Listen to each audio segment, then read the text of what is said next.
Chairman साहब, ये जो आज का मोशन है, ये न सिर्फ एक मोशन है बल्कि इसकी एक बड़ी सिंबॉलिक वैल्यू भी है, और वो ये कि इस डीपली पोलराइज्ड पॉलिटिकल एनवायरनमेंट के अंदर भी सियासी पार्टियों में इतनी जुर्रत और इतना फहम है कि वो कौमी मसाइल पर इकट्ठे हो सके।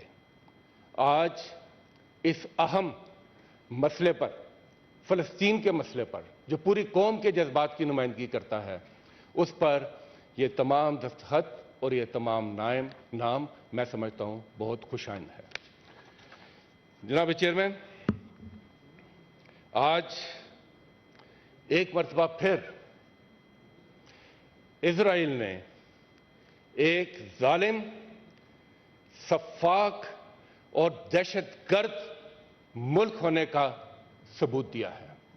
एक ऐसा मुल्क, एक ऐसी रियासत और एक ऐसी क़यादत और एक ऐसा नजरिया जो सहूनी रियासत के क़याम के लिए ना किसी इंटरनेशनल लॉ की परवाह करता है और ना ही उसके यहां इंसानियत की कोई कदर या अहमियत है। जनाब चेयरमैन, 3 हफ्तों से इस सो कॉल्ड मुहज़्ज़ब दुनिया के सामने गजा के अंदर जो हो रहा है वो इस बात का तकाजा करता है कि या तो ये खुद को मुहज़्ज़ब दुनिया कहलाना छोड़ दें या फिर डिक्शनरी में मुहज़्ज़ब होने के मायने को तब्दील करें। जनाब चेयरमैन, एक छोटे से खित्ते के अंदर 20 लाख के करीब फलस्तीनी, गालबन ये गुंजान तरीन इलाका होगा दुनिया का, जो ऑलरेडी एक ओपन जेल है, जो ऑलरेडी मफसूर था, वहां पर जो इस्राएली बर्बरियत, जारहियत, सफाकियत और मुनज़्ज़म नस्ल कुशी का सिलसिला जारी है, उसकी न सिर्फ भरपूर मज़म्मत करनी चाहिए बल्कि दुनिया को उसकी मज़ाहमत भी करनी चाहिए। जनाब चेयरमैन, क्या है जो वहां पर आज नहीं हो रहा? कौन से जंगी जराइम हैं जो आज वहां नहीं हो रहे? कौन सी इखलाकी इंसानी कदरें हैं जो आज वहां पामाल नहीं हो रही? कौन से क़वानीन हैं जिनकी धज्जियां नहीं उड़ाई जा रही? एक तरफ हम देखते हैं कि फास्फोरस बम तक का इस्तेमाल होता है और दूसरी तरफ अस्पतालों को निशाना बनाया जाता है। ज़माना जाहिलियत में भी अस्पताल और इबादत गाहें, उनको महफूज मकामात करार दिया जाता था, और हम आज की सदी में तमाम हदें अबूर कर चुके हैं। चेयरमैन साहब, 8000 से ज्यादा शहादतें हो चुकी हैं और हर गुजरते हुए लम्हे इनमें इजाफा हो रहा है। तकरीबन 4000 के करीब सिर्फ बच्चे शहीद हो चुके हैं। मेरा सवाल यह है कि खाक में लिथड़े हुए और खून में नहलाए हुए ये मासूम बच्चे, इनके लाशें क्या आलमी ज़मीर के लिए ताज़ियाना है कि नहीं है? कहां है वो ह्यूमन राइट्स की ऑर्गेनाइजेशन? कहां है जो कि अगर एक भूखी बिल्ली के लिए बिला उठते हैं? और यहां पर जो आखो फगा है, जुल्म बर्बरियत है, उनकी खामोशी वो टूटने का नाम नहीं लेती। जनाब चेयरमैन, लंबी दास्तान है। इन 3 हफ्तों के अंदर इंसानियत कुश और फलस्तीनियों की नस्ल कुशी की एक लंबी दास्तान है। फलस्तीनी तो आज अपने खून का खराज देकर अपनी धरती के साथ वफा निभा रहे हैं, मगर आलमी दुनिया, ये बड़े बड़े इंसाफ के ऐवान, उनके लिए सवाल छोड़े जा रहे हैं कि उनकी क्या अहमियत रहेगी, उनकी क्या कदर रहेगी। जनाब चेयरमैन, वहां पर पानी, खुराक, अद्वियात, बिजली, मुआसलात, किसी किस्म की कोई रसाई नहीं और एक बड़ा इंसानी अलमिया जन्म ले रहा है। दूसरी तरफ हम देखते हैं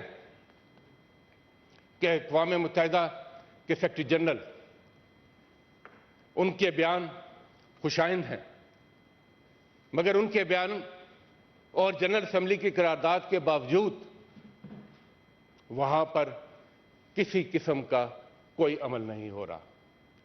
सलामती कौंसिल जिसकी जिम्मेदारी है, मैं जंगबंदी का लफ्ज इस्तेमाल नहीं करूंगा, वो किसी ने बड़ा खूबसूरत जुमला कहा था कि तलवार और गर्दन के दरमियान जंग नहीं होती, सिर्फ कत्ल होता है। ये कत्लेआम है, ये जंग नहीं है, ये यकतरफा कत्लेआम है, यकतरफा नस्लकुशी है। और सलामती कौंसिल जिसकी जिम्मेदारी थी, वहां पर सिर्फ मफादात और बड़ी ताकतों की इजारादारी है। और उसने सवाल उठाए हैं सलामती कौंसिल की अफादियत के ऊपर भी।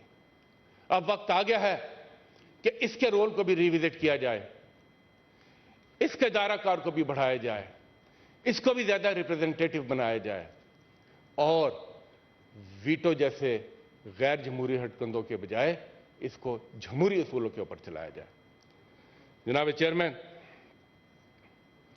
ये तमाम वाकयात खुलकर उन डबल स्टैंडर्ड्स की निशानदही करते हैं, जहां खून का रंग तो एक है, मगर नस्ल की बुनियाद पर, मजहब की बुनियाद पर, मफाद की बुनियाद पर तफरीक है, स्टैंडर्ड्स फर्क है।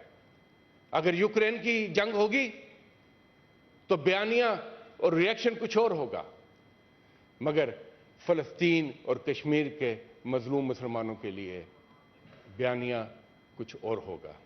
ये डबल स्टैंडर्ड्स पहले भी थे, मगर अब यकीनन ये खुलकर सामने आ गए। मगर इसके साथ साथ ये भी वाज़ेह होना चाहिए कि ये जो बर्बरियत इस वक्त गाजा के इलाके में हो रही है, ये यहां तक महदूद नहीं रहेगी। इसके आलमी अमन पर भी दूर रस असरात मुरतब होंगे। इसका स्पिल ओवर बाकी कई ममालिक को भी अपनी लपेट में ले सकता है। इसके मुआशी असरात भी होंगे, इसके सियासी असरात भी होंगे। जनाब चेयरमैन, आपने देखा कि तेल की कीमतें हो, बैनुल-अक़वामी तिजारत हो, ये सब इससे इफेक्ट होंगे, जियोपॉलिटिक्स इफेक्ट होगी और वो जो एक फलस्तीन के साथ ताल्लुकात बढ़ाने का, फलस्तीन के साथ दोस्ती करने का बुखार था, यकीनन उसमें भी कुछ कमी आएगी। जहां तक इजराइल के साथ जो ताल्लुकात की बात हो रही थी, उसमें भी कमी आएगी, क्योंकि इस्राइल का असल चेहरा सबके सामने खुलकर आ चुका है। और जहां तक पाकिस्तान का ताल्लुक है, जनाब चेयरमैन, पाकिस्तान की अर्ज़े फलस्तीन से एक गहरी वाबस्तगी, जज्बाती वाबस्तगी है। यह सरजमीन है अंबिया की, यह मस्कन है मुकामात मुकद्दसा का। हमारा बैतुल मक़दस से ताल्लुक ला इलाहा इल्लल्लाह की बुनियाद पर है। हमारा उनसे ताल्लुक असूल की बुनियाद पर है। हमारा उनसे ताल्लुक अटूट है, किसी अरब और अजम का मसला नहीं है। और पाकिस्तान तो अपने क़याम के साथ फलस्तीन का काज लेकर चला था। कायद आज़म मोहम्मद अली जिन्ना, उनकी सियासी बसीरत और उनके अफकार हमारे लिए आज भी मशले राह हैं और हमें बताते हैं कि फलस्तीन पर हमारा मौक़िफ़ क्या होना चाहिए। उन्होंने उस वक्त भांप लिया था और फलस्तीन की सरजमीन पर सहूली रियासत की मुखालफत की थी और आखिरी दम तक उनके साथ अपना जो ताल्लुक है, जो रिश्ता है, वो उसको निभाया था। जनाब चेयरमैन, जो ऐवान होते हैं वो अवामी जज्बात की अक्कासी करते हैं। अवाम सियासी शऊर रखते हैं।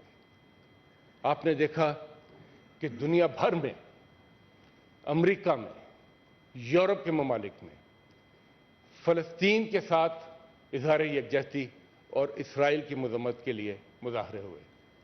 मैं समझता हूं कि पाकिस्तान में भी अगर कोई फ़लस्तीन के साथ इजहार यकजहती और इसराइल की मजम्मत के लिए पुरअमन मुजाहरा करता है तो मैं समझता हूं कि उस पर किसी किस्म की कोई कदगन नहीं होनी चाहिए।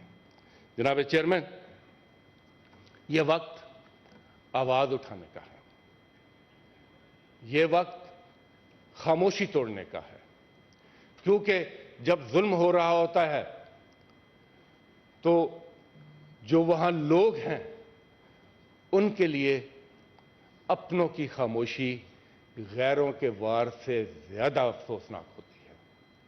यह खामोशी तोड़नी है, हर फोरम पर आवाज उठानी है, हर जगह पर। और मुझे खुशी है कि अभी हम कल ही IPU के इजलास से आए हैं जहां पर सेनेट ऑफ पाकिस्तान की भरपूर नुमाइंदगी थी और सेनेट ऑफ पाकिस्तान ने पाकिस्तान के अवाम की फ़लस्तीन के हवाले से वहां पर भरपूर नुमाइंदगी की और मुशाहिद साहब का बड़ा दबंग खिताब था वहां पर, और मैं समझता हूं कि वहां पर पाकिस्तान की आवाज़ गूंजी है। जनाब चेयरमैन, इन मसाइल के हल के बगैर दुनिया में देर पा अमन नहीं कायम हो सकता। अमन सिर्फ जंग के ना होने का नाम नहीं, अमन इंसाफ के होने का नाम है। जनाब chairman, peace is not absence of war,